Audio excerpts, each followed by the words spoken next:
యొక్క విలువైనటువంటి మాటలు పరిశీలించుటకు గాను దేవుని సన్నిధికి ఏ విధంగా మనము వెళ్ళవలను అనేటువంటి విషయాన్ని మనం నేర్చుకుందాం.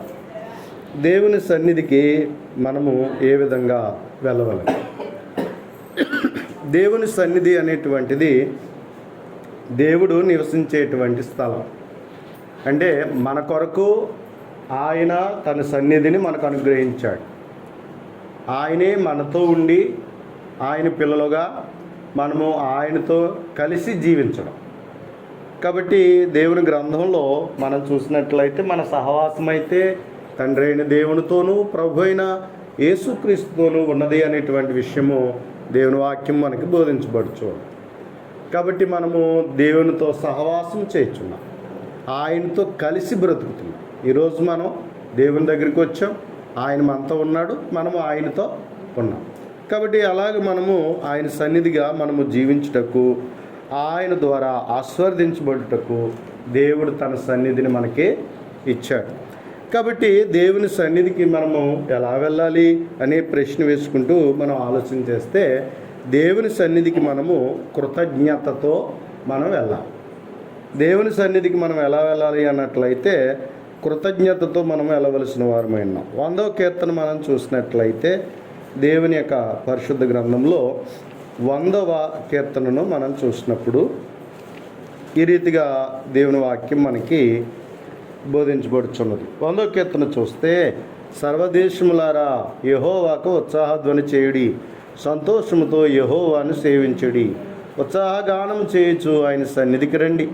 యెహోవాయే దేవుడని తెలుసుకునుడి, ఆయనే మనల్ని పుట్టించెను, మనము ఆయన వారము, మనము ఆయన ప్రజలము, ఆయన మేపు గొర్రెలము. కృతజ్ఞతార్పణలు చెల్లించుచు ఆయన గుమ్మములలో ప్రవేశించుడి అని చెప్తున్నాడు. కృతజ్ఞత అర్పణలు అంటే మనము దేవునికి నామానికి, దేవునికి మనం ఎప్పుడు కూడా కృతజ్ఞతాస్తుతులు చెల్లించాలి. ఎవరైనా ఏదైనా ఉపకారం చేస్తే మళ్ళీ తిరిగి మనం ఏం చెప్తాం? మేనరిజం ఏంటి? తిరిగి థ్యాంక్స్ చెప్పాలి. అలా థ్యాంక్స్ చెప్పకపోతే మనము సభ్యత లేనివాళ్ళు. దిదిటి ఎంత ఉపకారం చేసిన ఒక థ్యాంక్స్ కూడా చెప్పలేదేంటి అనేటువంటి రీతిలో చూస్తూ ఉంటారు. మరి దేవుడు మనకి జీవితంలో ఎన్నెన్నో ఉపకారాలు చేస్తున్నాడు. కాబట్టి దేవుడు చేసే ఉపకారాలు మన కొరకు భూమిని, ఆకాశమును, అందులో సమస్తాన్ని దేవుడు కలుగ చేశాడు. కాలాలు, సమయాలు ప్రతిదీ ఆయన స్వాధీనంలో పెట్టుకొని మనకి మేలు కలిగేటట్లుగా, మంచి జరిగేటట్లుగా దేవుడు చేస్తున్నాడు. కాబట్టి అంతేకాకుండా ఆహారాన్ని అనుగ్రహిస్తున్నాడు. కాబట్టి మనం చేసుకునే పనిపాట్లలో మనకు తోడుగా ఉంటున్నాడు. మనకు ఆయుష్ ఇస్తున్నాడు, ఆరోగ్యాన్ని ఇస్తున్నాడు, మన కుటుంబాలను దీవిస్తున్నాడు. మనకి ఎన్నో ఉపకారాలు దేవుడు చేస్తూ ఉన్నాడు. కాబట్టి ఈ విధంగా దేవుడు మన జీవితంలో ఎన్నెన్నో ఉపకారాలు చేస్తూ ఉన్నాడు. కాబట్టి వాటన్నిటిని తలస్తూ మనం ఏం చేయాలంటే దేవునికి కృతజ్ఞతాస్తుతులు చెల్లించాలి. దేవునికి మనం కృతజ్ఞతాస్తుతులు చెల్లించవలసిన వారమై ఉన్నాం. అంచేత ప్రియమైన వారులారా, దేవుని సన్నిధికి వెళుతున్నప్పుడు మనం ఎందుకు వెళ్ళాలంటే కృతజ్ఞతతో వెళ్ళాలి. ఎందుకు అన్నట్లయితే, ఎద్దు తన కామందు నెరుగును అంటున్నాడు యెషయా గ్రంథం 1వ అధ్యాయం 2వ వచనంలో. ఎద్దు తన కామందు నెరుగుదును, గాడిద తన సొంత దొడ్డిని తెలుసుకును అని చెప్తున్నాడు. ఇప్పుడు మనం ఏదైనా మనము ఇంట్లో మనం పెంచుకున్నటువంటి పెట్స్ ఉంటాయి, పెంపుడు జంతువులు ఉంటాయి. అవి మనము ఎంతో బాధ్యతగా తగిన వేళ ఆహారం పెట్టి వాటిని జాగ్రత్తగా చూసుకుంటూ వాటిని మనం చక్కగా మనం చూసుకున్నప్పుడు అవి ఏం చేస్తాయంటే, అవి మన పట్ల ఏం చేస్తాయి? కృతజ్ఞత చూపుతాయి. అవి ఏ పెంచుకున్నా సరే అవి ఏం చేస్తాయంటే మన ఎడల కృతజ్ఞత చూపుతాయి. అంటే నన్ను చక్కగా పెంచి పోషించే నా యజమాని అని అవి ఏం చేస్తాయి అన్నట్లయితే ప్రేమతో అవి కృతజ్ఞత భావాన్ని కలిగి ఉండేటువంటి రీతిని మనం చూస్తున్నాం. గాడిద అంటే ఎవరు మనం ఒప్పుకోం, ఎందుకంటే గాడిద అంటే చీప్ జంతువు కదా. కానీ ఈ రోజుల్లో గాడిద పాలు అమ్ముకుని లక్షలు సంపాదిస్తున్నారట. గాడిద అనేటువంటి తక్కువ చూపు చూస్తున్నాం, కానీ గాడిద కూడా ఈరోజు విలువ ఉన్నటువంటి పరిస్థితులు చూస్తున్నాం. ఏదేమైనప్పటికీ గాడిద అనేటువంటి మాట ఎవరన్నా గబుక్కున్నారే గాడిద అన్నారు అనుకోండి, ఎవరో ఒప్పుకోరు. ఎందుకంటే అంత తక్కువగా నన్ను గాడిదతో పోలుస్తావా, అలా పిలుస్తావని మనకు కోపం వచ్చేస్తుంది కదా. అందుకని గాడిద అనేటువంటిది మనం చూస్తే దేవుని గ్రంథం చెప్తున్నది, గాడిద తన సొంత దొడ్డి తెలుసుకును అన్నాడు. గాడిద ఇప్పేస్తుంది, ఎక్కడికెక్కడికో పోతుందట. అది ఎక్కడికెక్కడికో పోయి తిరిగి ఎక్కడికి వచ్చేద్దట, తన సొంత దొడ్డుకి వచ్చేద్దట. అంటే తన దొడ్డు ఎక్కడో తను మర్చిపోదట. కాబట్టి ఎద్దు తన కామాందుని ఎరుగుతుంది, గాడిద తన సొంత దొడ్డు తెలుసుకుంటారు. మరి అలా అయినట్లయితే నా ప్రజలు యోచించుట లేదు అని దేవుడు బాధపడుతున్నాడు. ఇదిగో మనల్ని ఇంతలా పోషిస్తున్న దేవునికి మనం కృతజ్ఞత కలిగి మనం ఏం చేయాలి? దేవుని దగ్గరికి రావాలి. దేవుని దగ్గరికి రావాలి. ఇప్పుడు ఈరోజు మనం దేవుని సన్నిధికి వచ్చామంటే ఎవరి దగ్గరికి వచ్చాం? మనం దేవుని యొద్దకు వచ్చాం. ఆయన సన్నిధిలో ఆయన పట్ల కృతజ్ఞత కలిగి మనం ఉండినట్లుగా దేవుని సన్నిధికి మనము వచ్చిన వారిగా మనము ఉన్నామనేటువంటి విషయాన్ని మనం గ్రహించాలి. కాబట్టి మనం ఎప్పుడూ కూడా దేవునికి కృతజ్ఞతాస్తుతులు చెల్లించాలని దేవుడు కోరుతూ ఉన్నాడు. అలాంటి కృతజ్ఞత కలిగి ఉండడం వల్ల అది మన మేలు కొరకే. ఎందుకంటే దేవుని సన్నిధిలో ఒక దినం గడుపుట 1000 దినాల కంటే ఎంతో శ్రేష్టం. కాబట్టి అంత శ్రేష్టత దేవుని సన్నిధిలో ఉంది. కాబట్టి అంచేతనే మనం దేవుని సన్నిధికి రావాలి. ఇంకా మనం దేవుని సన్నిధికి ఎందుకు రావాలంటే మనకి క్షేమాభివృద్ధి ఉన్నది అనేటువంటి విషయాన్ని దేవుని గ్రంథం మనకి తెలియపరచబడుచున్నది. కొలస్సీలకు రాసిన పత్రిక మనం చూసినట్లయితే, కొలస్సీలకు రాసినటువంటి పత్రిక క్రొత్త నిబంధనలో కొలస్సీలకు రాసినటువంటి పత్రిక 2వ అధ్యాయం మనం చూసినట్లయితే అక్కడ 18-19 వచనాల్లో ఈ రీతిగా చెప్తున్నాడు. అతి వినయాసక్తుడే దేవదూత ఆరాధన యందు ఇచ్చగలిగి తాను చూచిన వాటిని గురించి గొప్పగా చెప్పుకొనుచు తన శరీర సంబంధమైన మనస్సు వలన ఊరకు ఉప్పొంగుచు శిరస్సును హత్తుకొన్న వాడెవడని మీ బహుమానమును అపహరింపనీయకుడి. ఆ శిరస్సు మూలముగా సర్వ శరీరము కీళ్ల చేతను నరముల చేతను పోషింపబడి అతుకబడినదై దేవుని వలన కలుగు వృద్ధితో అభివృద్ధి పొందుచున్నది అని చెప్పాడు. శరీరము ఉంది అన్నట్లయితే ఆ శరీరానికి ఖచ్చితంగా శిరస్సు ఉండాలి. శిరస్సు నుండి శరీరం వేరుపడితే, ఈ మొండి వేరుపడితే అది చచ్చిపోతుంది, కానీ దానికి అభివృద్ధి ఉండదు. కాబట్టి శిరస్సు అంటే క్రీస్తు, శరీరము అంటే సంఘం. కాబట్టి ఎప్పుడు మనం క్రీస్తు సంఘముగా మనం కూడుకోవలసిన వారమై ఉన్నాం. అలా కూడుకునేట ద్వారా మనం ఎప్పుడు ఈ శిరస్సుకు హత్తుకుంటే శిరస్సు నుండి ఆహారం వెళ్తుంది, శిరస్సు నుండి ఊపిరి పీలుస్తారు, శిరస్సు ఆలోచన చేస్తుంది, శిరస్సులోనే అనేక నరాల యొక్క పొందిక ఉంది. కాబట్టి వినికిడి జరుగుతుంది. కాబట్టి ఈ శిరస్సు నుండి శరీరానికి అన్ని విధమైన మేలులు అభివృద్ధి జరుగుతున్నది. అలాగే క్రీస్తు అనే శిరస్సును ఎప్పుడు కూడా మనం హత్తుకున్నట్లయితే మనం ఎప్పుడు కూడా జీవం కలిగిన వారమై క్షమాభివృద్ధికరమైన రీతిలో ఉండగలుగుతాం. అంచేతన మనము కృతజ్ఞతతో దేవుని సన్నిధికి రావాలి. దేవుని సన్నిధికి వచ్చినట్లయితే అలా మన జీవితంలో మనకేం జరుగుతుంది అన్నట్లయితే ఆ కృతజ్ఞతా భావంతో వచ్చినప్పుడు నువ్వు ఒట్టిగా వెళ్ళాం. కృతజ్ఞతా భావంతో వచ్చినప్పుడు ఒట్టిగా మనం వెళ్ళేటువంటి లేదు. ఎందుకు అన్నట్లయితే దేవుని సన్నిధికి మనం కృతజ్ఞతాభావంతో వచ్చాం కాబట్టి ఆ కృతజ్ఞతను ఎరిగినటువంటి దేవుడు మనల్ని ఏం చేస్తాడంటే ఆశీర్వదించేటువంటి వాడిగా ఉన్నాడు. అంచేత మనం ఎప్పుడు కూడా దేవుని సన్నిధికి ఎలా రావాలి? కృతజ్ఞతతో రావాలి. ఈ పుట్టుక, ఈ బ్రతుకు, ఈ విధంగా బ్రతికేటువంటి మేలులు, ఆహారము, పోషణ ఇవన్నీ దేవుడు మనకు అనుగ్రహించాడు. కాబట్టి దేవుడు చల్లగా మనల్ని చూశాడు. మరి ముఖ్యంగా యేసుక్రీస్తు ద్వారా నీకు నాకు ఏమిచ్చాడు? రక్షణ భాగ్యాన్ని ఇచ్చాడు. ఆ రక్షణను ఇచ్చినందువల్ల దేవునికి మనం ఎలా ఉండాలి? కృతజ్ఞత కలిగి ఉండాలి. పరలోకానికి అర్హత లేనిటువంటి మనల్ని రక్షించి పరలోకానికి పిలుస్తున్నాడు. ఆయన పరలోకంలో మనల్ని కూర్చుండబెట్టాలనుకుంటున్నాడు. మరి అంత గొప్ప ఆశీర్వాదాలు దేవుడు మనకి ఇవ్వబోతున్నాడు. కాబట్టి అంచేత దేవునికి మనం ఏం చూపించాలి? కృతజ్ఞతను కలిగి జీవించవలసిన వారమై ఉన్నాం. కాబట్టి 10 మంది కుష్ఠరోగులట ఒకరోజు యేసుప్రభు దగ్గరికి స్వస్థత పొందడానికి వారు వెళ్ళారు. వెళ్ళినప్పుడు యేసుప్రభు వారిని చూశాడు. మీకు ఏం కావాలి అని అడిగాడు. వారు అయ్యా మమ్మల్ని స్వస్థపరచండి అంటే సరే ముట్టుకోకుండానే చెప్పాడు, వెళ్ళండి బాగుపడండి అనే విషయాన్ని చెప్పుకొచ్చాడు. వారు వెళ్ళిన దారిలోనే వారు స్వస్థత పొందారట. అయితే ఒకడు ఏం చేశాడంటే యేసుప్రభు దగ్గరికి పరిగెట్టుకుని వచ్చేసాడు. మిగిలిన వాళ్ళు ఏమో ఎవరింటికి వాళ్ళు వెళ్ళిపోయారు, ఎవరి పనులకు వాళ్ళు వెళ్ళిపోయారు. కానీ అయ్యో ఎంత చక్కగా నాకు మంచి ఆరోగ్యాన్ని ఇచ్చాడు కాబట్టి నా కుష్ఠరోగాన్ని బాగు చేశాడు అని కృతజ్ఞత భావంతో ప్రభు దగ్గరికి రాలే. కానీ ఒక సమరయుడైనటువంటి వాడు, దేవుణ్ణి ఎరిగినటువంటి వాడు ఏం చేశాడు అన్నట్లయితే ప్రభు దగ్గరికి వచ్చి ప్రభు ద్వారా స్వస్థత పొందినందుకు కృతజ్ఞత భావాన్ని చూపాడు. మరి మిగిలిన 9 మంది ఏరి అని అడుగుతున్నాడు. అలాగే ఈరోజు మనం కూడా కృతజ్ఞత లేని వారమైతే దేవుడు కూడా మనల్ని ఏమి అడుగుతాడు? మిగిలిన వారు ఏరి అనేటువంటిది దేవుడు అడుగుతాడు. మన లెక్కలు మనకు కాదు, దేవునికి కూడా ఏముంది? లెక్క ఉంది. ఒకరోజు మనల్ని ఇదే లెక్క అడుగుతాడనే భయం మనకి ఉండాలి. అందుకని మనము దేవుని సన్నిధికి ఎలా రావాలి? ఏ విధంగా రావాలి? కృతజ్ఞతతో మనము దేవుని సన్నిధికి మనము రావాల్సిన వారమై ఉన్నాం. కాబట్టి ఆదివారం వచ్చేటప్పటికి నీలో నాలో ఏమి ఉండాలి? అమ్మో ఈరోజు ఆదివారము, దేవుడు నాకు ఆజ్ఞాపించినటువంటి దినము, దేవుని యొక్క సన్నిధిలో, దేవుని సహవాసములో నేను కృతజ్ఞతతో ఆయన సన్నిధిలో నేను ఉండాలి అని మనము ఏం చేయాలంటే కృతజ్ఞతతో రావాల్సిన వారమై ఉన్నాం. ఒకవేళ ఆదివారము ఎవరైనా నిర్లక్ష్యం చేస్తుంటే, దేవుని సన్నిధికి దూరంగా ఉంటుంటే, వారు రాకపోతే వారు ఎవరు? వాళ్ళు కృతజ్ఞత లేనివారు అనే విషయాన్ని గ్రహించాలి. అలాగే రెండవదిగా మనం చూడగలిగినట్లయితే సిద్ధపడి రావాలండి. దేవుని సన్నిధికి ఏ విధంగా రావాలంటే సిద్ధపాటు ఉండాలి. దేవుని సన్నిధికి మనం వచ్చేట్లో మనం సిద్ధపడాలి.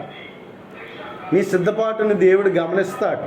ఎందుకన్నట్లయితే ఎక్కడికన్నా వెళ్ళాలనుకోండి, ఏం చేస్తారు? మీరు సిద్ధపడతారా? ఊరికి వెళ్ళాలంటే, ఫంక్షన్లకు వెళ్ళాలంటే, ఏమండి ఒక ఏదైనా పనికి వెళ్ళాలంటే ఏం చేస్తారు? సిద్ధపడే కదా వెళ్తారు. అలాగే దేవుని సన్నిధికి వెళ్ళేట్లో కూడా మనం ఏం చేయాలి? సిద్ధపడాలి. కాబట్టి మనం దేవుని సన్నిధికి వస్తున్నాం. దేవుని సన్నిధికి తగినట్లుగా మనల్ని మనం ఏం చేసుకోవాలంటే సిద్ధము చేసుకోవాలి. దేవుని సన్నిధికి తగినట్లుగా సిద్ధం చేసుకోవాలి. కాబట్టి దేవుని సన్నిధి పరిశుద్ధమైనది. ఏమండి? దేవుని సన్నిధి పరిశుద్ధమైనది. దేవుడు పరిశుద్ధుడు కాబట్టి ఆయన ఉండేటువంటి తన ప్రజలు పరిశుద్ధులుగా ఉండాలని దేవుడు కోరుతూ ఉన్నాడు. కాబట్టి అందుచేత మనము దేవుని తగినట్లుగా మనము సిద్ధం చేసుకోవాలి. మన మనసు సిద్ధం చేసుకోవాలి, మన హృదయము సిద్ధం చేసుకోవాలి. కాబట్టి ఆదివారం వచ్చేటప్పటికి ఏ విధమైన పనులు ఆటంకాలు లేకుండా మనము దేవుని సన్నిధికి వచ్చేట్లో మన సమయాన్ని దేవుని కొరకు హెచ్చించాలి. ఆ సమయాన్ని కూర్చోవడానికి కొంతమంది అప్పటికప్పుడు సిద్ధపడుతూ ఉంటారు. అప్పటికప్పుడు సిద్ధపడితే ఎప్పటికి వస్తారండి? పల్లెటూరులో ఏం చేస్తారంటే అప్పుడు బట్టలు మోపుడెట్టుకుని ఏం చేస్తూ ఉంటారంటే అప్పుడు వరకు ఇంకా టైం ఉందిలే వెళ్దాంలే అని ఏం చేస్తూ ఉంటారు అన్నట్లయితే ఇంకా బట్టలు ఉతుకునేటువంటి వాళ్ళు ఉంటారు. ఏమండి? ఇంకా ఇప్పుడే కదా పాస్టర్ గారు వచ్చారు, ప్రార్థన చేస్తున్నారు, పర్లేదులే వెళ్దాంలే అనుకుంటారు. కొంతమంది ఏం చేస్తూ ఉంటారంటే ఇప్పుడే కదా అని చెప్పేసి ఏం చేస్తూ ఉంటారు అన్నట్లయితే దేవుని సన్నిధికి వెళ్ళిట్లో ఇంకా పాటలు పాడుతున్నారులే, ఇంకా ఎక్కువ పాడతారు కదా వెళ్దాంలని, ఇప్పుడే వాక్యం మొదలు పెట్టారు కదా పర్లేదులే అని చెప్పేసి ఇలాగ సిద్ధపడేటువంటి వారిని మనం చూస్తూ ఉంటాం. ఇలా సిద్ధపడి ఎప్పుడు వెళ్తూ ఉంటారు? కొంతమంది ఆమీన్ అనేటప్పటికి వెళ్తూ ఉంటారు. కొంతమంది ప్రభురాత్రి భోజనం దగ్గరికి వచ్చేటప్పటికి వస్తూ ఉంటారు. కొంతమంది ఏదో చందా ఇవ్వాలి కాబట్టి అని దేవుని సన్నిధికి వచ్చి ఇవ్వకపోతే బాగోదు, నాకు ఆశీర్వాదాలు రావని చందా ఇవ్వడానికి వెళ్తూ ఉంటారు. కొంతమంది ఈ వారానికే కదా పోన్లే, ఇంకా నా పని ఎక్కువైపోయింది కదా అందుకని ఈ వారానికే నేను వెళ్ళలేను, దేవుడు అర్థం చేసుకుని వచ్చే వారం వెళ్దాంలే అనుకుంటారు. ఇలా అనుకుంటూ ఎవరికి వాళ్ళకి ఏం చేస్తూ ఉంటారు? మరలా వచ్చే వారం మళ్ళీ మామూలే, వచ్చే వారం వచ్చేటప్పటికి మళ్ళీ మామూలు. ఇలాంటి ఉంటుంది కొంతమంది సిద్ధపాటు. దేవుని సన్నిధికి వెళ్తున్నాం, దేవుని ప్రేమించి దేవుని కొరకు సిద్ధపడాలి. కాబట్టి నువ్వు ఎలా సిద్ధపడుతున్నావు అనేది దేవుడు చూస్తున్నాడు. నీ సిద్ధపాటును, మనందరి సిద్ధపాటును దేవుడు మనల్ని ఎలా సిద్ధపడుతున్నావు, ఎలా ఆతృతపడుతున్నావు, ఎలా దేవుని సన్నిధి కొరకు ఆసక్తి కలిగి వెళ్తున్నావు అనేటువంటిది దేవుడు మనల్ని చూసేటువంటి వాడిగా ఉన్నాడు. ఎందుకంటే నిజమైన విశ్వాసం క్రియ కలిగి ఉంటుందండి. నిజమైన విశ్వాసం ఏం చేస్తుంది? పని చేస్తుంది. ఏమండి? సర్వసాధారణంగా విశ్వాసం కలిగిన వాళ్ళు ఎలా ఉంటారంటే అమ్మో రేపు ప్రభు దినము, నేను సమయానికి వెళ్ళాలి, లేకపోతే దేవుడు నన్ను లెక్క అడుగుతాడు అనేటువంటి ఒక విధమైన భయం కలిగి ఉంటారు కదా. అందుకని తమను తాము ఎప్పుడు సిద్ధం చేసేసుకుంటారు? ముందు రోజే సిద్ధము చేసేసుకుంటారు. కాబట్టి దేవుని సన్నిధికి వెళ్ళేట్లో నేను ఏ బట్టలు ధరింపజేసుకోవాలని ముందే సిద్ధం చేసుకోవాలి. నేను దేవుని సన్నిధికి వెళ్ళేట్లో సమయానికి వెళ్ళాలి. నా కుటుంబాన్ని సిద్ధం చేసుకోవాలి. అన్నీ నేను సిద్ధం చేసుకోవాలి. అలా నేను సిద్ధపడి దేవుని సన్నిధికి వెళ్ళి దేవుని యొక్క సహవాసములో నేను ఉండాలని సిద్ధపాటు కలిగి ఉండాలి. ఏమండి, ప్రతి ఒక్కరూ సర్వసాధారణంగా చూడండి, స్నానాలు మనము తలారా స్నానం చేస్తాం. ఎందుకని? ఒంటికున్నటువంటి మురుకునంతటిని క్లీన్ చేసుకుంటాం. చక్కగా శుభ్రంగా స్నానం చేసి ఉతికిన బట్టలు వేసుకుని చక్కగా దేవుని సన్నిధికి వస్తాం. మంచిదే. అయితే అంతకన్నా ఎక్కువగా ఏం సిద్ధం చేసుకోవాలి? మనస్సును సిద్ధం చేసుకోవాలి, హృదయము సిద్ధం చేసుకోవాలి. ఎందుకంటే మన మనస్సులో కూడా కల్మషం ఉండే అవకాశం ఉన్నది. మన హృదయంలో కూడా మోసపరిచే అవకాశాలు ఉన్నాయి. ఎందుకంటే హృదయము అన్నిటికంటే మోసకరమైనది, ఘోరమైనటువంటి వ్యాధి గలది అన్నాడు. దాన్ని గ్రహింపగలవాడెవడు అని అడుగుతున్నాడు. అంచేత దేవుని సన్నిధికి వెళుతున్నప్పుడు నా మనస్సు ఎలాగుంది? అమ్మో, దేవుని సన్నిధికి వెళ్తున్నాను, నా మనస్సు దేవునికి తగినట్లుగా ఉందా? నా మనసులో ఏదన్నా మురుకుందా, కల్మషం ఉందా అని చెప్పి దేవుని ఎదుట ఏం చేయాలి? మనం పశ్చాత్తాపడాలి. నాయన, నా మనస్సులో ఇలాంటి ఆలోచనలు ఉన్నాయి, నాయన నన్ను క్షమించు అని అడగాలి. అలాగే హృదయంలో కూడా మనలో అప్పుడప్పుడు కోపాలు, కక్షలు, కలహాలు, ఈ శరీర కార్యాలు కూడా ఉంటాయి. అవి ఏం చేస్తాయి? మన హృదయాన్ని అపవిత్రం చేసి కఠినం చేసే అవకాశాలు ఉంటాయి. అందుకని నేను ఎలాంటి హృదయంతో దేవుని సన్నిధికి వెళ్తున్నాను అని మనం ఏం చేయాలంటే ఇంటి వద్ద నుండి బయలుదేరుతున్నప్పుడే మనం దేవుని ఎదుట మనం అక్కడి నుంచే, దేవా నీ సన్నిధికి వెళ్తున్నాను, నా హృదయం ఎలాంటిదో నీకు తెలుసు నాయన, ఎందుకంటే నా ఆలోచనలు ఎలాంటివో నీకు తెలుసు నాయన, నా బుద్ధులు ఎలాంటివో నీకు తెలుసు నాయన, కాబట్టి నేను అందుచేత నన్ను క్షమించు, నా హృదయాన్ని పవిత్రపరచు అని దేవుణ్ణి మనం అడిగి మనం ఏం చేయాలంటే, ఎందుకంటే మనం దేవుని సన్నిధికి వచ్చి ఏం చేయాలి? దేవుని స్తుతించాలి కదా. మంచి మనసుతో దేవుని స్తుతించాలి, పవిత్రమైన హృదయంతో దేవుణ్ణి స్తుతించాలి. మరి అలాంటి మాకు ఒకవేళ లేకపోతే మనం అలా దేవుని మనము మనసులో కల్మషం పెట్టుకుని, హృదయంలోనేమో అపవిత్రత పెట్టుకుని మనమేమో దేవుని సన్నిధిలో స్తుతిస్తే అది దేవుడు అంగీకరిస్తాడా? అంగీకారమా? అందుకని మన జీవితంలో మనం ఏం చేయాలంటే, అమ్మో నేను దేవుని సన్నిధికి వెళ్తున్నాను, నేను ఎలాగ దేవుని స్తుతిస్తూ ఉన్నాను, దేవుని వాక్యాన్ని ఎలా వింటున్నాను, ప్రభురాత్రి భోజనాన్ని నేను ఎలా తీసుకుంటున్నాను, ఎలాగ దేవునికి నేను ఇస్తూ ఉన్నాను, ఎలాగ నేను ప్రార్థన చేస్తున్నాను, దేవుడు నన్ను అంగీకరిస్తాడా, నేను చేసేది అంగీకరిస్తాడా లేదా అనేటువంటిది ఎక్కడ సిద్ధపడాలి? ఇంటి దగ్గరే మనము సిద్ధపడాలి. అలా సిద్ధపడి మనం ఏం చేయాలంటే దేవుని సన్నిధానానికి మనము రావాల్సిన వారమై ఉన్నాం. ప్రియమైన వారులారా, అంతేకాకుండా దేవుని సన్నిధికి ఎలా రావాలంటే సంతోషంగా రావాలట. ఏమండి? భారంగా, ఏమండి ఏదో ఇబ్బందిగా, ఆదివారం సోమర్తనంగా, మడ్డుగా అలాగ మనము దేవుని సన్నిధికి రాకూడదు. దేవుని సన్నిధి అనేటప్పటికే ఎలా రావాలి? మనం సంతోషంగా రావాలి. ఇన్ని పనులు ఉన్నాయి బాబా, ఈరోజు దేవుని సన్నిధికి వెళ్ళాలా అని అనుకునేటువంటి వాళ్ళు ఉంటారు. అయ్యి బాబా ఈరోజు ఫంక్షన్లు ఉన్నాయి, ఈరోజు ఇన్ని ఉన్నాయి, దేవుని సన్నిధికి వెళ్ళాలా అనేటువంటిది కాదు. ముందు మనం దేవుని సన్నిధికే ఏమి ఇవ్వాలి? ప్రయారిటీ, ప్రాముఖ్యతను ఇవ్వాల్సిన వారమై ఉన్నాం. అలా మనం దేవుని సన్నిధికి మనలను మనం సిద్ధం చేసుకోవాలి. దావీదు అనేటువంటి ఎవరంటే రాజుగారికి ఎన్ని ఉంటాయండి? ఎన్ని బాధ్యతలు ఉంటాయి అండి? ఒక కుటుంబాన్ని మనము నడిపించుకోవడానికే మనకి ఎన్నో భారం అయిపోతుంది. అలాంటిది ప్రజలందరికీ న్యాయం చేసి అందరికీ మంచి జరిగేలాగా రాజ్య పరిపాలన చేయాలి. మరి అలాంటి రాజుకి ఎన్ని తలపోట్లు ఉంటాయి? అవునా? అలాంటి రాజు ఏమంటున్నాడు 122వ కీర్తనలో? ఎవరు అన్నారట? ఏమని అంటున్నారంటే, యెహోవా మందిరముకి వెళుదామని జనులు నాతో అన్నప్పుడు నేను సంతోషించి తిని అని చెప్తున్నాడు. నేను సంతోషించి తిని. ఈరోజు ఎవరైనా కొంతమంది దేవుని సన్నిధికి రాలేనప్పుడు, అమ్మా మీరు ఎందుకు దేవుని సన్నిధికి రావట్లేదంటే వాళ్ళు ఎన్నో సాకులు చెప్తూ ఉంటారు. మరి అలా కాదమ్మా, దేవుని సన్నిధికి రావాలి, చక్కగా దేవుని సన్నిధిలో ఆత్మీయంగా బలపడండి, దేవుని ఆశీర్వాదాలకు పాత్రలు కండి అని చెప్తున్నప్పుడు కొంతమంది ఏం చెప్తూ ఉంటారు? భారంగా సాకులు చెప్తూ ఉంటాను. మనం అలా ఉండకూడదు. ఈ రాజు ఉండవయ్యా బాబు, నాకు రాజ్యభారం ఎక్కువైపోయింది, నువ్వు బాగానే చెప్తున్నావు, నువ్వు వెళ్ళి చూడు, నేను వస్తానులే అనలేదు. ఇక్కడ ఏమంటున్నాడు? యెహోవా మందిరంకి వెళుదామని జనులు నాతో అన్నప్పుడు నేను సంతోషించి తిని అని చెప్తున్నాడు. ఈ సంతోషం కావాలి. కాబట్టి ఈ విధంగా మన జీవితాలలో సంతోషముతో దేవుని యొక్క సన్నిధిలో ఉండాలి. కాబట్టి ఏమన్నాడు 2వ వచనంలో?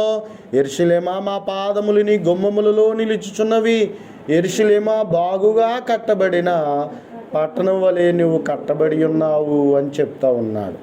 కాబట్టి అందుచేత మన జీవితంలో దేవుని సంతోషపరిచేలాగా మనం సంతోషంగా, ఎవరిని సంతోషపరచడానికి రావాలి? ఎవరిని సంతోషపరచాలి? దేవుని సంతోషపరచాలి. మన సంతోషం కోసం కాదు, లేకపోతే పాస్టర్ గారిని సంతోషపెడతానికి కాదు, లేకపోయినట్లయితే సంఘస్థులు ఎవరన్నా అడుగుతారేమో వాళ్ళ సంతోషం కొరకు కాదు. ఎవరు సంతోషపెట్టడానికి రావాలి? మనం దేవుని సన్నిధికి, మనము దేవుని సంతోషపరచడానికే మనం రావాలి. ఆయనను మనం సంతోషపరచాలి.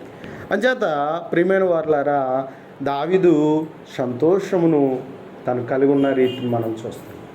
కాబట్టి నా తండ్రి ఇంటికి వెళ్తున్నాను, నా దేవుని ఇంటికి వెళ్తున్నాను, ఆయన సన్నిధికి వెళ్తున్నాను, ఆయనతో గడుపుటకు వెళ్తున్నాను. కాబట్టి నేను ఆయన కుమారుడును, నేను ఆయన కుమార్తెని అని చెప్పి మనము సంతోషంగా చూడండి. పుట్టింటికి వెళ్ళేవాళ్ళు ఎంత సంతోషంగా వెళ్తారు. అమ్మని చూసేటప్పుడు, నాన్న చూసేటప్పుడు ఎంత సంతోషం వస్తుంది. అలాగే దేవుని యొక్క సన్నిధానానికి వెళ్ళిట్లో దేవుడు నాతో ఉంటాడు, నేను ఆయనతో ఉంటాను అని సమయమంతా దేవుని కొరకు ఇచ్చి దేవుని మనము సంతోషపరచాలి. ఏ సమయం అయితే మనం సమయాన్ని దేవుని కొరకు కేటాయించుకున్నామో, నిర్ణయించుకున్నామో ఆదివారము, ఆ సమయము దేవుని కొరకు ఇచ్చేవారుగా ఉండాలి.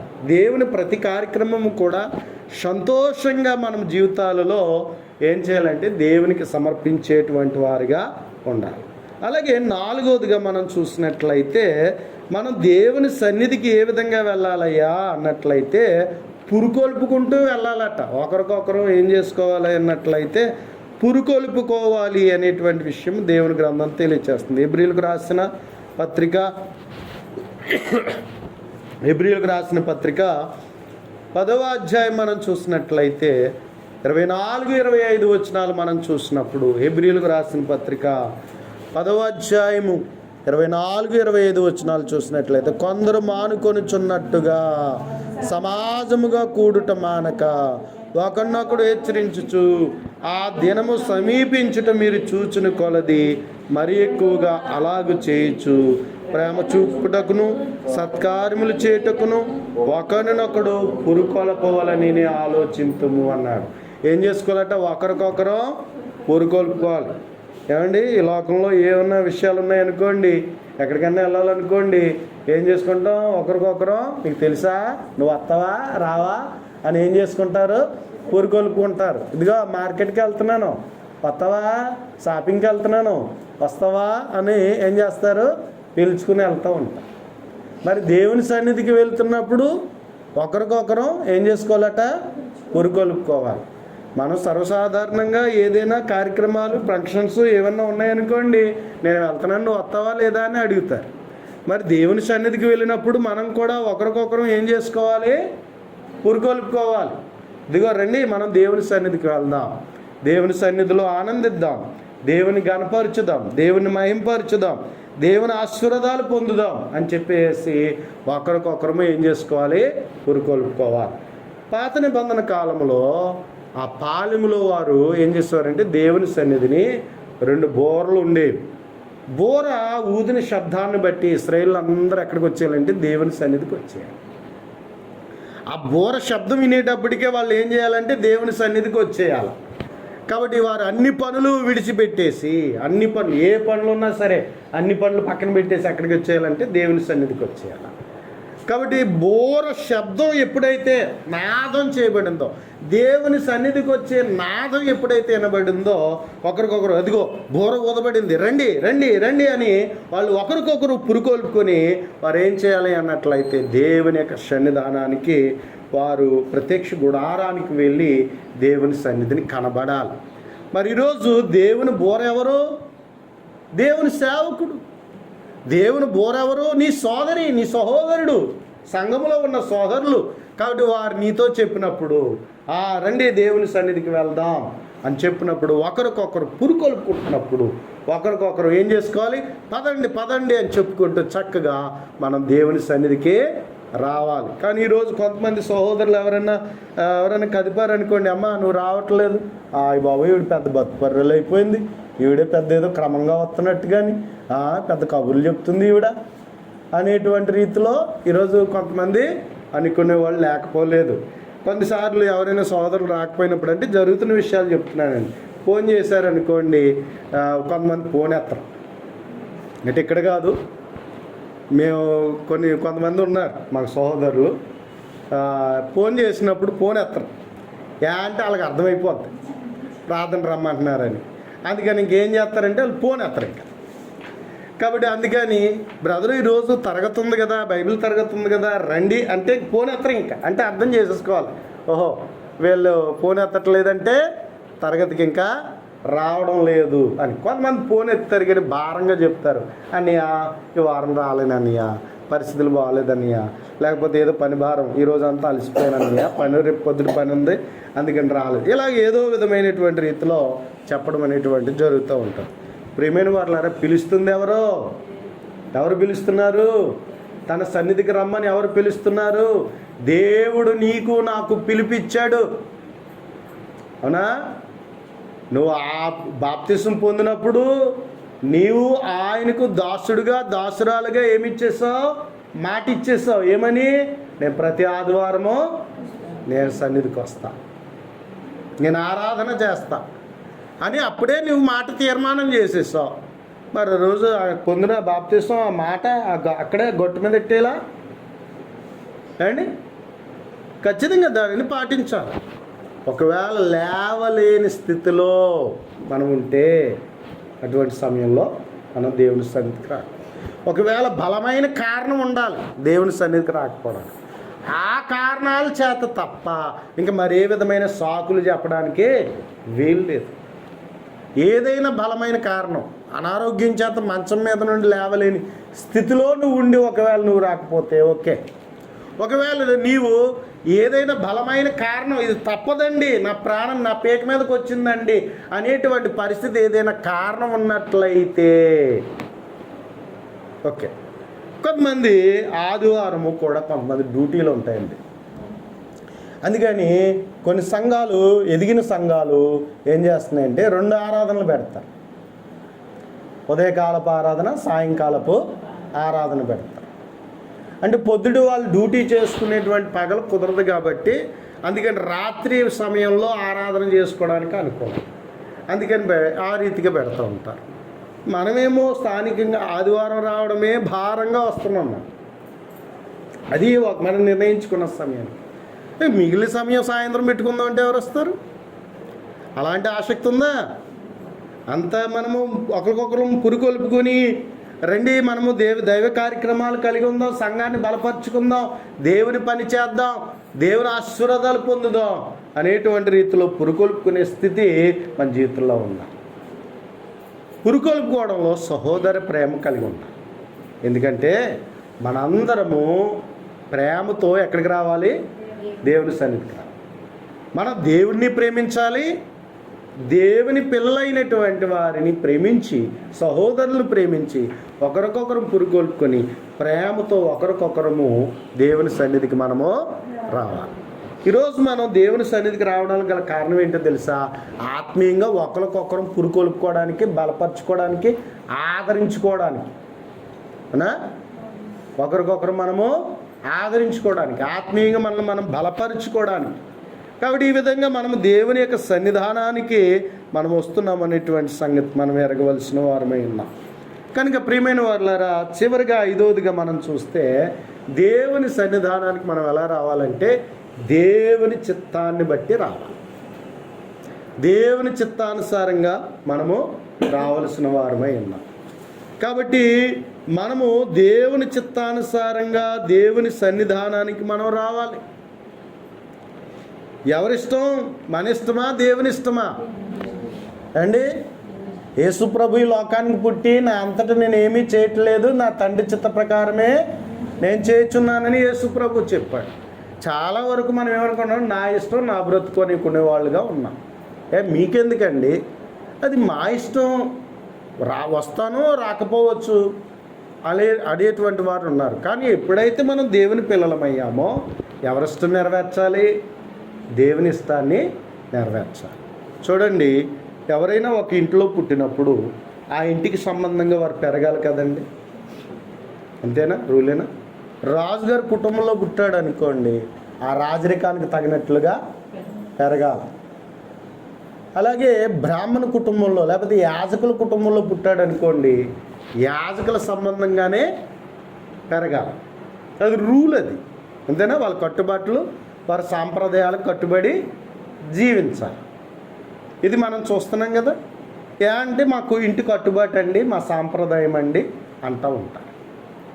అంటే ఇలా అనుకున్నట్లయితే మరి మనం క్రొత్తగా జన్మించాం. ఎక్కడ పుట్టాం? మనం ఎక్కడ పుట్టాం? ఒకప్పుడు నిజమే, మనము ఎవరో ఒక ఇంట్లో పుట్టాం, మనం ఒక తల్లిదండ్రులకు మనం పుట్టాం, వాళ్ళ పెంపకం ప్రకారం పెరిగాం. కానీ మరలా క్రొత్తగా జన్మించాం. ఎక్కడ పుట్టావు? దేవుని కుమారులుగా దేవుని ఇంటిలో నువ్వు క్రొత్తగా జన్మించావు. మరి క్రొత్తగా జన్మించిన తర్వాత ఇప్పుడు తల్లిదండ్రుల పెంపకం ఎలా ప్రధానమో అలాగే దేవుని యొక్క నడిపింపు కూడా మనకి అవసరం. ఈరోజు మనము ఒక ఇంటిలోనికి వచ్చాం, దేవుని ఇంటిలోకి వచ్చాం. ఇంటిలోకి వచ్చిన తర్వాత ఇప్పుడు ఎవరికి భయభక్తులు కలిగి ఉండాలి? దేవునికి భయభక్తులు కలిగి ఉండాలి. ఆ ఇంట్లో ఉన్నప్పుడు అమ్మా నాన్నలకు ఏం చేయాలి? లోబడాల, వాళ్ళు భయపడాల, అవునా? భయపడాల, వారు చెప్పింది చేయాలా, వారు తినమన్నది తినాలా, వాళ్ళ సమయానికి రమ్మన్నట్టుగా రావాలి, అంతే, ఖచ్చితంగా అదే. అలాగే మనము దేవుని పిల్లలం కాబట్టి దేవుని పోలి మనము జీవించాలి. దేవుని పోలి మనము జీవించాలి. అంచేత దేవుని సన్నిధికి ఏ విధంగా రావాలంటే దేవుని చిత్తాన్ని బట్టి. ఇక మన ఇష్టం కాదు, ఇంకా అది దేవుని ఇష్టం. దేవుని ఇష్టం. ఇంక మన ఇష్టానికి ఇంక చోట్లేదు. ఒకప్పుడు మన ఇష్టాన్ని చోటించి చెడిపోయాం, అవునా? మన ఇష్టాన్ని చోటించి మనం ఏమైపోయాము? చెడిపోయాం. ఇప్పుడు మనం ఎప్పుడైతే క్రీస్తులోనికి బాప్తిసం పొందామో అప్పుడు తీర్మానం ఏంటి చెప్పండి? నేను ఎవరిని వెంబడిస్తానని తీర్మానించుకున్నాం? ప్రభువుని వెంబడిస్తానని తీర్మానం చేసుకున్నాం. ప్రభు వలే నేను జీవిస్తానని తీర్మానం చేసుకున్నాం. అందుకని మనం గత జీవితాన్ని ఏం చేసాం? చంపేశాం. గత జీవితాన్ని ఏం చేసాం? పూడ్చిపెట్టేసాం, అవునా? ఇప్పుడు మనం క్రొత్తగా జన్మించిన వాడు, దేవుని పిల్లలు, దేవుని చేత పెంచబడుచున్నవాడు. అలాగున్న దేవుని ఇష్టాన్ని నెరవేర్చుట కొరకు మనం ఏం చేయాలన్నట్లయితే అలాగ దేవుని పిల్లలుగా మనం జీవించాలి. అందుకని దేవుని సన్నిధికి వచ్చేట్లో ఎవరి చిత్తాన్ని బట్టి రావాలి? దేవుని చిత్తాన్ని బట్టి రావాలి. ఆయన సన్నిధి దైవ చిత్తానుసారమైన తన సన్నిధిని ఎరగాలి. ఆయన సన్నిధిలో ఆయన చిత్తానుసారంగా మనం ఏం చేయాలి? ఆరాధన చేయాలి. ఎందుకు రావాలి దేవుని సన్నిధికి? దేవుని నామాన్ని ఘనపరచడానికి. పుట్టిన పిల్లోడు తల్లిదండ్రులకు ఏం తీసుకురావాలండి? ఘనతను తీసుకురావాలి, అవునా? ఏం తీసుకురావాలి? ఘనతను తీసుకురావాలి. ఒకరోజు కొడుకుతో అన్నాడట, ఒరే మన ఇంటి పేరు నిలబెట్టాలరా, మన వంశం పేరు నిలబెట్టాలరా అన్నాడట. ఓ సరే నాన్న, అదెంత నాన్న, నేను నిలబెట్టేస్తాను నాన్న అన్నాడట. మరుసటి రోజు నాన్న లేపుతున్నాడట, రా నాన్న రా రా రా రా అన్నాడట. యారా బాబు ఏంటి? మన ఇంటి పేరు నిలబెట్టేస్తాను నాన్న, మన ఇంటి పేరు నిలబెట్టేస్తాను రా నాన్న అన్నాడట. ఏంట్రా మన ఇంటి పేరు నిలబెట్టేస్తావు, ఏం చేసేస్తారా అంటే, ఆదిగో చూడు మన ఇంటి పేరు, మన పేరు ఇంటి పేరు ఎంత పెద్దగా ఉందని పెద్ద అక్షరాలతో రాశాడట. అదా ఇంటి పేరు నిలబెట్టడం అంటే ఏండి? ఇంటి పేరు నిలబెట్టడం అంటే అదా? పెద్ద అక్షరాలు పెట్టి అదిగో నాన్న మనం ఇంటి పేరు చూడనా, మన వంశం పేరు నిలబెట్టేసాను నాన్న అన్నాడట. మన ఇంటి పేరు నిలబెట్టేసాను నాన్న అన్నాడట. ఏమండి అదా? ఇంటి పేరు నిలబెట్టడం అంటే తండ్రికి తగినట్లుగా పితరుల నుండి ఏదైతే వంశపారంపర్యంగా వచ్చిందో ఆ పేరును జ్ఞానంగా బుద్ధిగా ప్రవర్తించి ఆ పేరుకు తగిన గౌరవాన్ని తీసుకురావాలి. చేసే పనుల్లో చక్కగా చేస్తూ తండ్రికి అవమానం తేకుండా చక్కగా ఉండాలి. జ్ఞానం గల కుమారుడట ఏం చేస్తాడట? తండ్రికి సంతోషాన్ని తీసుకొస్తాడు. తండ్రికి ఏం తీసుకొస్తాడు? ఘనతను తీసుకొస్తాడు. బుద్ధి లేనోడు తల్లికి తండ్రులకి దుఃఖం పుట్టుకొస్తాడు, అవమానం తీసుకొస్తాడు. అవునా? అందుకని తొంటరులతో సహవాసం చేయవాడు చెడిపోవును. వాడికి ఏమొస్తాయి? చెడు బుద్ధులు వస్తాయి.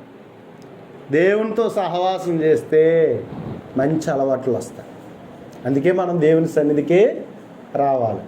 మనం దేవుని సన్నిధికి రాకుండా మనం దేవుని సన్నిధికి దూరంగా ఉంటే ఎవరికి లోకు అయిపోతాం? సాతానికి లోకు అయిపోతాం. ఒక కథ మీరు విన్నారో లేదో, 4 ఎద్దులు ఉండేయట. ఈ 4 ఎద్దులు కలిసి ఉండేయట, స్నేహితులట 4 ఎద్దులు. ఈ 4 ఎద్దులు స్నేహంగా ఉన్నప్పుడు ఏం జరిగిందంటే, ఒకరోజు సింహం పులి చూస్తుందంట. అమ్మ ఎంత బలంగా ఉన్నారో బాబు, వీటిని తినేయాలి అనుకున్నట్టు. సరే అని చెప్పేసి వాటి మీద అటాక్ చేయడానికి వచ్చినప్పుడు 4 ఎద్దులు కలిసేసి కుమ్మేసేసి తరిమేసినాయట.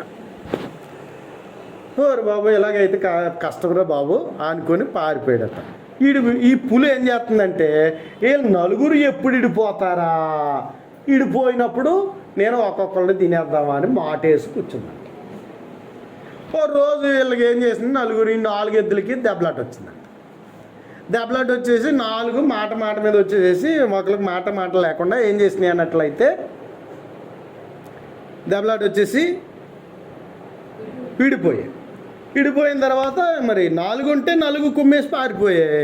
ఇప్పుడు ఒక్కొక్కటి దొరికింది కాబట్టి మీద పడి దాన్ని పంజాతో కొట్టి ఒక్కొక్క ఎద్దుని చంపేసి తినేసి. అలాగే దేవుని సన్నిధిలో ఐక్యత కలిగి మనం దేవునికి తగినట్లుగా దేవుని సన్నిధిలో కూడితే మనకు బలం ఉంటుంది. దేవుని సన్నిధిలో ఎవరికి వారికి విడిపోయి దేవుని సన్నిధి దూరంగా ఉండడం వల్ల మనకి ఏముంటుంది? ఒంటి వాళ్ళం అయిపోతాం. ఎవరికి లోకపోతాం? సాతానునికి లోకిపోతాం. సాతాను గర్జించే సింహం వలె ఎవరిని మింగుదునా అని చూస్తున్నాడు. నువ్వు దేవుని సన్నిధిలో ఉంటే నీ సోదరులుగా అందరూ కలిసి ప్రార్థన చేస్తారు, నేను ప్రోత్సహిస్తారు, సహకరిస్తారు, నీకు మేలు చేస్తారు. ఒంటరిగా ఉంటే అది జరుగుతుందా? చెప్పండి, జరగదు. కాబట్టి దేవుని సన్నిధిగా మనం కూడుకొనిచున్నప్పుడు ఒకరి బాధలను, ఒకరి కష్టాలను ఒకరికొకరు పంచుకొని ఆదరించడానికి, ప్రేమించడానికి, సహకరించడానికి ఎంతో ఆస్కారంగా ఉంటారు. అందుకని మనం దేవుని సన్నిధిగా మనము రావాల్సిన వారమై ఉన్నాం.